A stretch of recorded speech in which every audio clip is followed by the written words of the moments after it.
In this second deleted level, which is an extended sequence of the sewers in Seattle, this comes on the heels of where Ellie goes into a building and she survives an attack by stalkers and gets thrown out of a window and gets swept away by the current. And then we cut this section that used to be there in the final game. Now you will get to play it. So this was a way to get a bit more interesting puzzles, interesting traversal, figure out how Ellie can navigate the sewers with the fighting current. Ultimately, with a lot of these levels and these sequences, the reason why we cut them were for pacing purposes. But here it is for you in this very kind of raw form that part of it will feel finished, parts of it will feel like assets are missing as far as audio, animation won't be final. But it's a glimpse into what a game looks like when it's months away from finishing. Enjoy.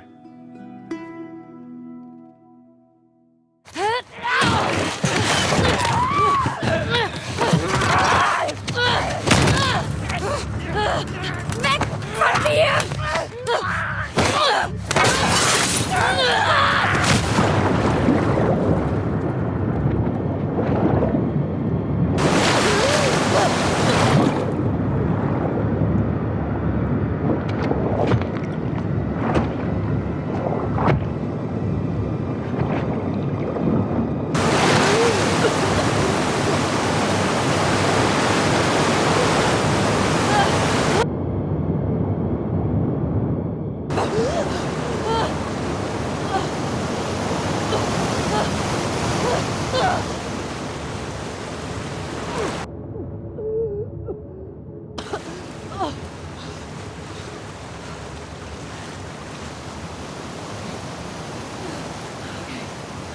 Okay.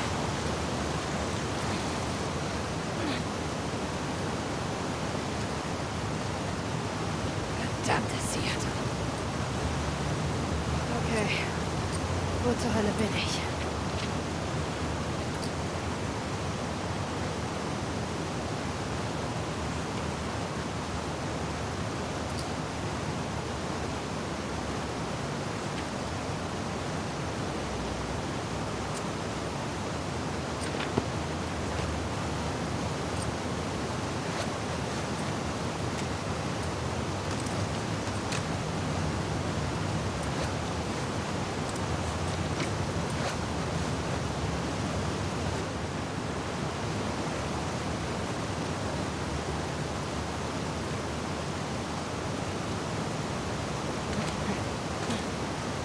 The ladder acts as an immediate goal for the player, but being able to climb out is not going to be so easy. To keep levels interesting and engaging, we alternate between positive and negative values the player experiences. Here, it's a positive to have found the ladder, but then a negative to discover it's not the solution. But then another positive to identify the next short-term goal of the doorway. By alternating between these opposing values, we give players what they expect, but not how they expect it.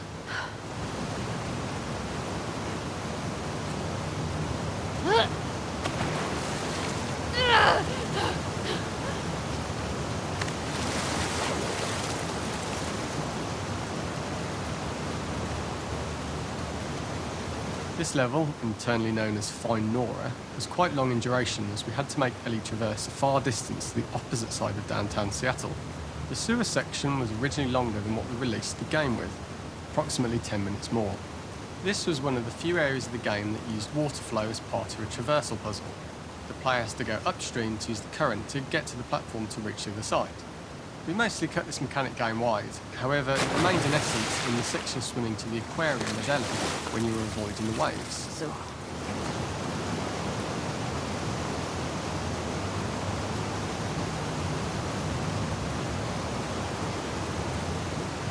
When players reach the doorway and enter into the room, they are faced with a dead end. The real reason for this dead end room is that on the reversal when exiting back out of the doorway, players are faced with the route onwards. A pipe that they'd not been able to see when they were swept past it on the way in, and something that was hidden from view when on the side platforms. The intention here being that the only option is to go off the standard path in order to search for a way out.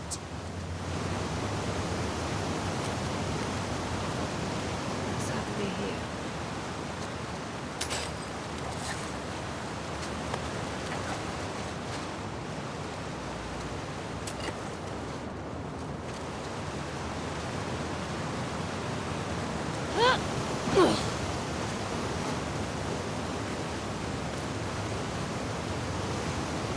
Verdammt, ich muss hier raus. Throughout the rest of the level, we also used light to indicate to the player that they were heading in the right direction. At each turn, however, we blocked the direct route forward. Players would know that they just have to keep finding alternative paths, promoting those feelings of being desperate and trapped.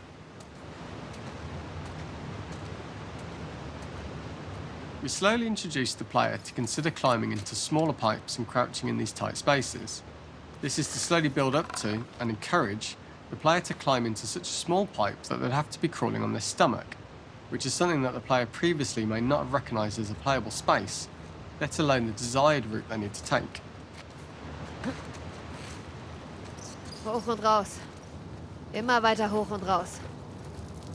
We added a tiny space just to reward the player's exploration with a pickup item, and we made sure it was something that made sense that you'd find in this area. A canister and all the garbage that had been washed into the sewers from the surface.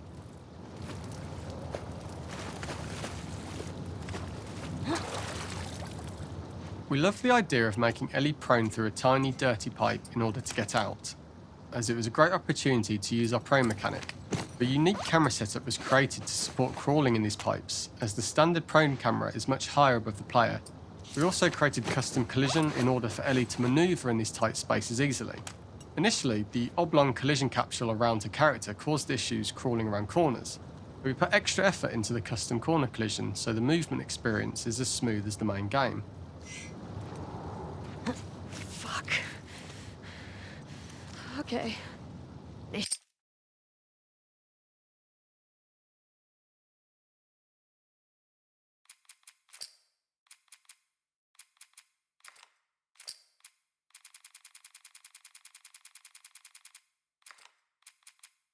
Den Nerven verlieren, Ellie.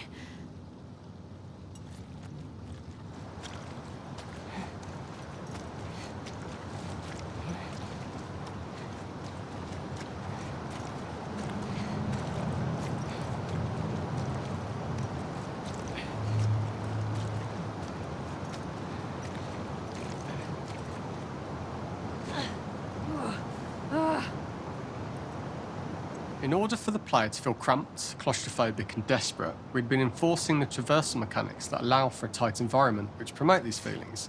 We introduced the use of the squeeze through so that we can keep the player feeling enclosed and tight, but without repeating the same geometry. Here we change from low ceilings with wider walls to high ceilings and tight walls to change up the spatial pacing and keep the level from repeating itself. Leck mich doch, Universum.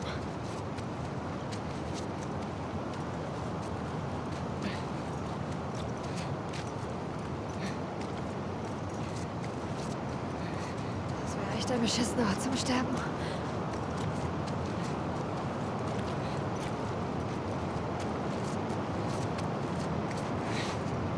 Originally, we had the waterline much higher here, so players had to swim through this tight tunnel. However, from watching user test feedback, it was occasionally causing people to discount the route entirely and turn back on themselves. So to avoid any risk of this happening in the final game, we present a lower water level so the tunnel is easy to see and commit to using. Although this isn't as impactful without the prone swim, it's the better decision as it means a smoother experience for the player with no backtracking frustration. As we surface from the water and over the crest of the slope, we reveal what is further in this tunnel. A clicker that has sprouted and the fungus has grown on the sides of the pipe. It was great to see people who user tested this area becoming increasingly worried as we forced the player to squeeze past the fungus and inches away from the clicker's face, all the time not being sure whether the clicker might be alive or attack them. Although we aren't as cruel as to force a clicker attack in such close proximity, we do have a payoff for this moment. This clicker momentarily turned into Joel to show Ellie's PTSD from what happened to Joel at the start of the game. Ultimately, we decided to save this moment for the farm level, as it was more impactful there because it could become the centrepiece of that experience. Whereas in the sewers, we weren't able to make it as much of a narrative point and give it the breathing room and reaction time that it deserves, given the tight space.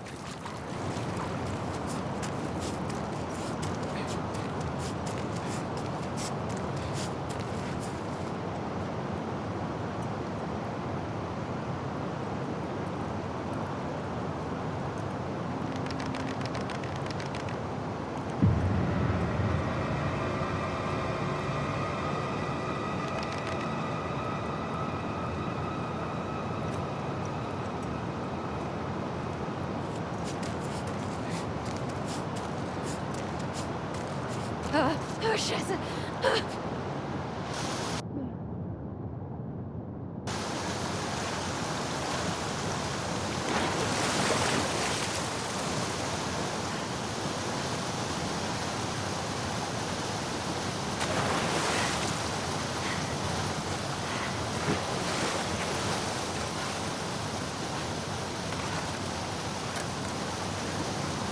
For the final section, we eventually opened you out into a wider area as you traverse through such tight spaces leading up to this.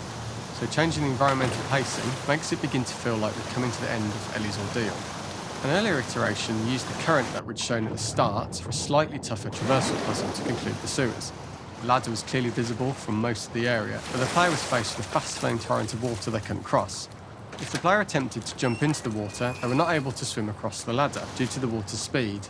But instead, they had to traverse the pipe running along the top of the space in order to get across the water.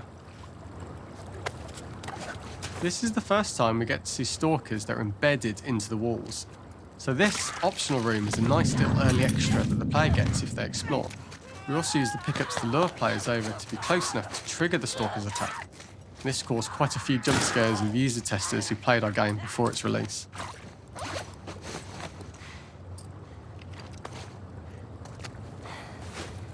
Na bitte.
Using this pipe was retained in the iteration we shipped with, as it's the last of the extreme methods Ellie has to undergo in order to escape the sewers, and what she will go through in her pursuit of revenge.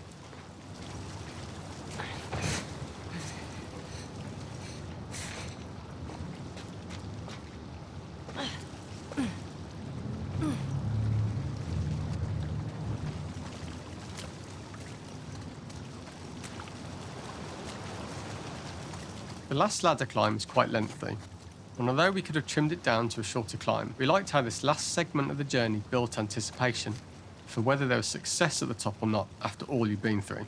Ultimately, the ladder exits out into the subway station, which is how it connects in the final game. Ellie then has to find her way to the hospital from here, crossing paths with the scars for the first time.